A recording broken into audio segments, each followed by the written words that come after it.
حدیث مبارکہ، یہ آپ کو مثال حدیث مبارکہ سے دینے لگا ہوں۔ ایک بندہ رب تعالیٰ سے دعا مانگتا ہے۔ کیا مانگتا ہے؟ دعا مانگتا ہے۔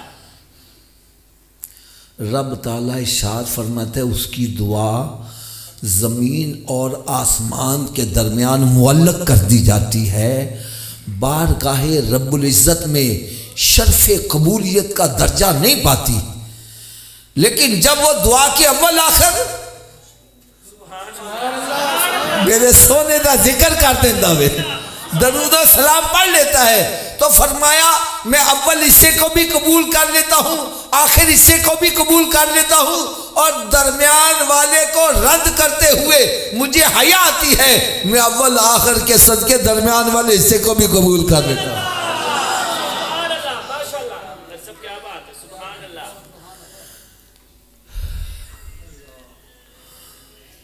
تو کتنے خوش نصیب ہے وہ افراد جو روزانہ 100 مرتبہ یا 1000 مرتبہ یا اس سے زائد مرتبہ درود پاک پڑھتے ہیں۔ میں ایک نسخہ بتلایا کرتا ہوں، آپ کو بھی وہ نسخہ بتلا جاؤں، ہیں؟ کر لو گے عمل؟ دیکھو بھائی، اگر کوئی کہتا ہے میرے پاس اتنا وقت نہیں ہوتا کہ میں درود پاک پڑھ سکوں، تو میں یہ کہتا ہوں بھائی آپ اپنے یہاں گھر سے پنڈ سے اپنی ڈیوٹی پہ جاتے ہو، کوئی ملازمت کرتا ہے، کوئی کاروبار کرتا ہے، کوئی کھیتی باڑی کرتا ہے، یوں سمجھو اس کو اپنی ڈیوٹی پلیس پر پہنچنے میں 1 گھنٹہ لگتا ہے۔ یہ ٹائم تو اس نے دینا ہی دینا ہے، چاہے خاموشی سے طے کر لے، چاہے گانے گنگناتے ہوئے، چاہے مائے پڑھتے ہوئے، یا ذہن میں کوئی پروپیگنڈے سوچتا ہوا۔ اگر گھر سے نکلے سب کام چھوڑے میرے آقا پر درود و سلام ہی پڑھتا جائے، واپس آئے درود و سلام ہی پڑھتا آئے، سودا لینے جائے درود و سلام پڑھتا جائے، واپس آئے درود و سلام ہی پڑھتا ہے، رات کو لیٹا ہے نیند نہیں آ رہی، نہ فلمیں ڈرامے دیکھے، نہ ناول ڈائجسٹ پڑھے، بلکہ میرے آقا صلی اللہ علیہ وسلم پر درود و سلام ہی پڑھتا جائے۔ اللہ کرے ایسا ہو جائے میں سو جاؤں یا مصطفیٰ کہتے کہتے اور کھلے عام صلی اللہ علیہ وسلم۔ یار آپ کو ایک بڑی اور پیاری حدیث سناؤں، بڑی پیاری حدیث سناؤں۔ حدیث بیان کرنے سے پہلے میں مثال دے دوں، سمجھنے میں آسانی ہو جائے۔